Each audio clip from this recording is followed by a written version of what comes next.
हाँ भाई question number 6 देखिए, show that the line segments joining the midpoints of the opposite sides of a quadrilateral. करण आपसे कह रहा है आपको शो करना है कि एक क्वाड्रिलेटरल है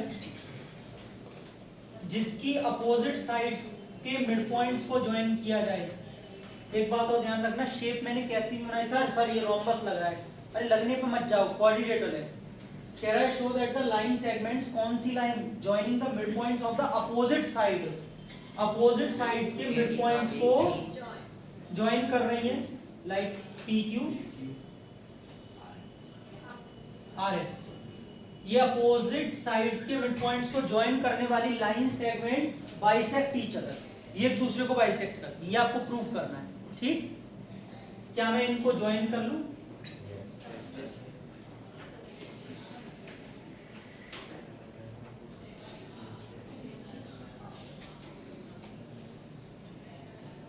इतनी बात समझ में आ गई? श्रेष्ठ, बाइसेक्ट का मतलब हमको ये शो करना है ओ क्यू पी ओ के इक्वल है और ओ एस ओ आर के इक्वल है। कॉन्सेप्ट समझना और मुझे आंसर देना। अगर मैं इस पी क्यू आर एस को पूरे को पी आर क्यू एस को पैरेललोग्राम शो कर दूं तो बाइसेक्ट हो जाएगा। क्यों? वी नो दैट, हम जानते हैं सागर कि diagonals of a parallelogram bisect. तो ये बाइसेक्ट करने का मतलब है हमें इसे पैरेललोग्राम प्रूव कर देना है, तो हमारा काम हो जाएगा। बेटा मैंने कई सारे क्वेश्चन आपको करा दिए, एक्चुअली मैं बोलने को तेजस को गलत नहीं बोल रहा था, बिल्कुल वो सही बोल रहा था कि ऐसा हमने बहुत क्वेश्चन कर लिए। हमने ऐसी लाइन डालेंगे, पहला क्वेश्चन ही इस एक्सरसाइज का पैरेललोग्राम प्रूव करने वाला है। अच्छा इसको पैरेललोग्राम प्रूव, सोनाक्षी आर और क्यू दोनों मिड पॉइंट्स हैं, तो अगर इस ट्राइंगल में हम देखें दोनों मिड पॉइंट्स हैं तो आर क्यू ए सी के हाफ भी होगा और पैरेलल भी होगा। मिड पॉइंट क्यों ना, एस और आर दोनों, सॉरी पी और एस दोनों मिड पॉइंट्स हैं, तो पी एस ए सी के हाफ भी होगी और पैरेलल भी होगी। तो भैया पी एस इसके पैरेलल है और ये इसके पैरेलल है, तो दोनों आपस में पैरेलल होंगे। Yes sir. और ये आर क्यू इसके हाफ है और पी एस इसके हाफ है, तो पी एस आर क्यू के इक्वल होगी। और one pair of opposite side equal और पैरेलल है, तो ये क्या बन जाएगा? पैरेललोग्राम। और पैरेललोग्राम के डायगोनल बाइसेक्ट करते हैं तो अपने आप ही ये लाइन आपस में क्या कर जाएंगी? बाइसेक्ट। क्योंकि ये लाइन पैरेललोग्राम के लिए डायगोनल्स का काम कर रही है। समझ में आया? टारगेट सेट हो चुका है, लिखना चालू करेंगे अब। गिवन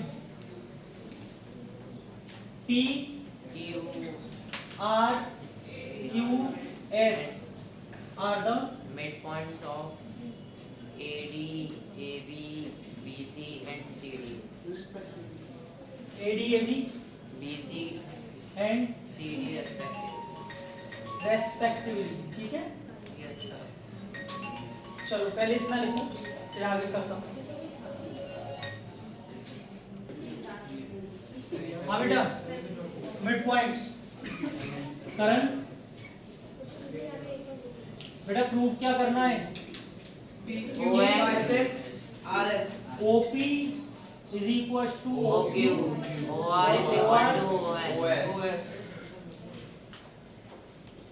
कंस्ट्रक्शन में क्या कर रखा है? Join A to C. Join A to C. Proof देखेंगे।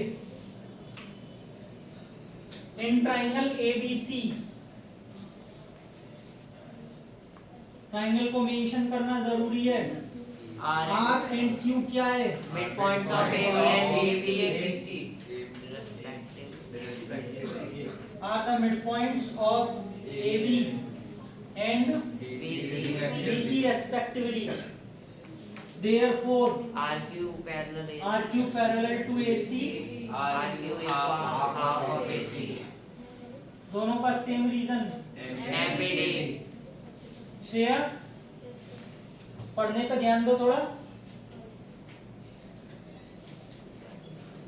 अगेन इन ट्राइंगल ACD, इसमें P P and S are the midpoints of AD and CD. P किसका लिया है पहले? AD का, एंड CD. CD रेस्पेक्टिवली आप लिख लेना। Therefore PS parallel to AC और PS half of AC equation number 2, लेकिन दोनों का reason same MPD।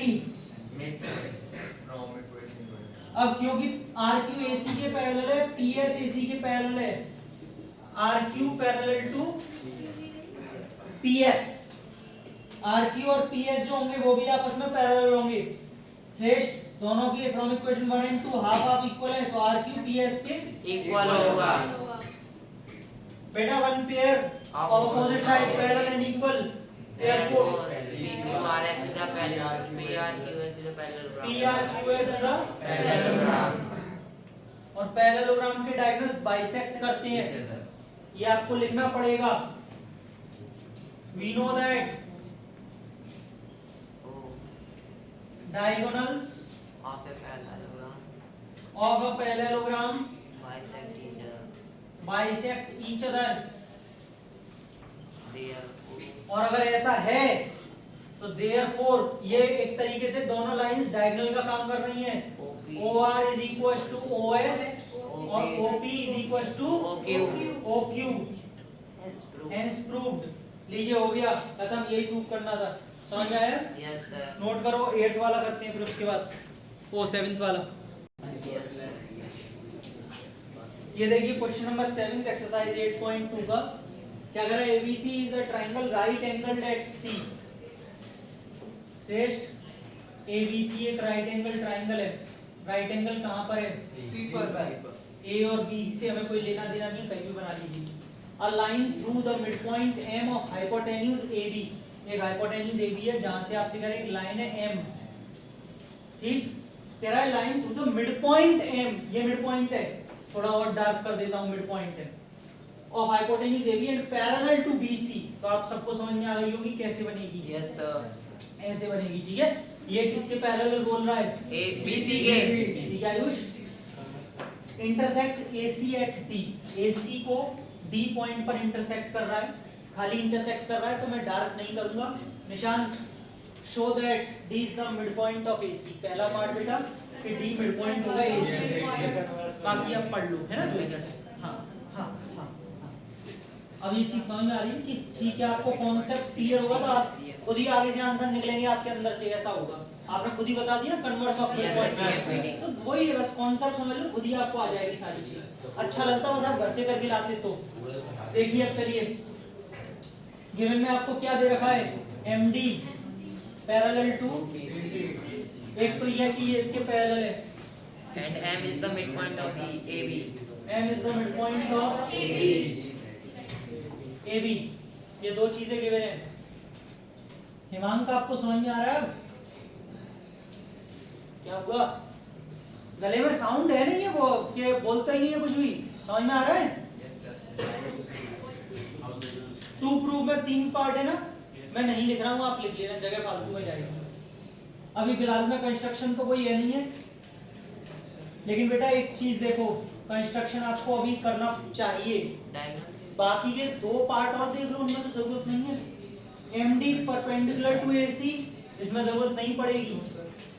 CM MA half of AB, CM आ गया। अब इसका मतलब C को M से join करना है, जब तक C को M से ज्वाइन नहीं करोगे तो ये CM आएगा कहां से, ठीक है ना। कंस्ट्रक्शन जाएगा, join M to M to C, C to M, M to C। चलिए प्रूफ देखेंगे, पहला वाला पार्ट क्या लिखेंगे? M is the mid point किसका? और फिर MD parallel to BC, therefore D is the midpoint of AC, midpoint of AC by CMPD, converse of midpoint। बहुत बढ़िया, पहला पार्ट खत्म हो गया, दूसरे पे आ जाओ। सही है, बस इतना सही था बस। दूसरा MD parallel perpendicular to AC, यानी कि यहाँ पे 90 डिग्री लाना है बेटा, समझना। MD पैरेलल है BC के, yes sir, कहां से आया? गिवन MD पैरेलल है BC के, co-interior angle, it is like a transversal. अगर ये एंगल 90 है तो ये भी होगा करेस्पॉन्डिंग, काहे को इंटीरियर पे जा रहा है ना, ट्रांसवर्सल हो गया। Therefore angle ADM is equal to angle ACB, कैसे, करेस्पॉन्डिंग एंगल। और बेटा एंगल ADM को एंगल ADM ही लिखेंगे,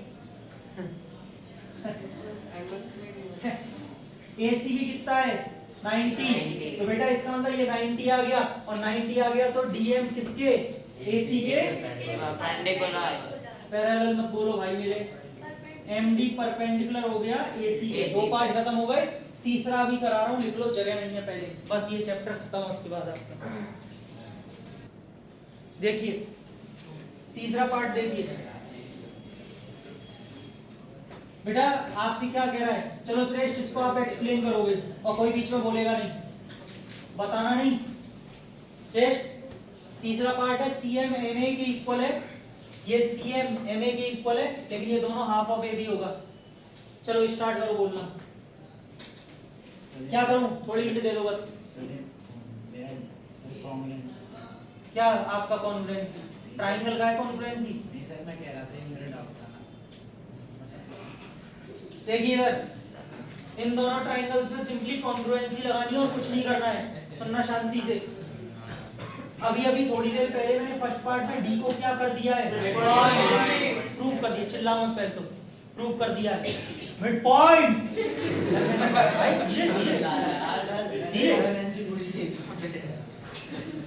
AD DC के इक्वल है, यस सर, जब ये 90 है तो ये भी 90 होगा, यस सर, और ये कॉमन, तो बेटा साइड एंगल साइड से दोनों ट्राइंगल्स कॉन्ग्रुएंट, तो AM CM के इक्वल है, यस सर, पहला पार्ट यहाँ तक प्रूफ हो गया। अब सुनना, M midpoint, ये जो M है वो AB का मिड पॉइंट है, तो बेटा क्या मैं AM को हाफ ऑफ AB लिख लूं, तो CM जो CM होगा वो भी हाफ ऑफ AB का होगा, ठीक है। देखो चलिए देखिए, in triangle AMD and triangle CMD क्या क्या है, MD MD के इक्वल है, कैसे, common angle MDA angle CDM MDA MDC एक ही बात है, बोथ आर 90। मैं भी कैसी बात है, कैसी बात, ADDC के इक्वल है, क्यों, D is midpoint of AC. किसका, AC. ट्राइंगल ADM कॉन्ग्रुएंट होगा किसके, CDM के, किससे, SS. अगर ऐसा है तो AM किसके इक्वल होगा, CM. By, CP. But AM is equal to half of AB होगा, क्यों, M is the mid point of AB, M AB का मिड पॉइंट है, तो AM तो हाफ ऑफ AB होगा, लेकिन AM CM दोनों बराबर हैं, तो क्या हो जाएगा, therefore CM is equal to AM is equal to half of AB, दोनों हाफ ऑफ AB हो जाएंगे, सही है, हेंस प्रूव्ड, चैप्टर खत्म।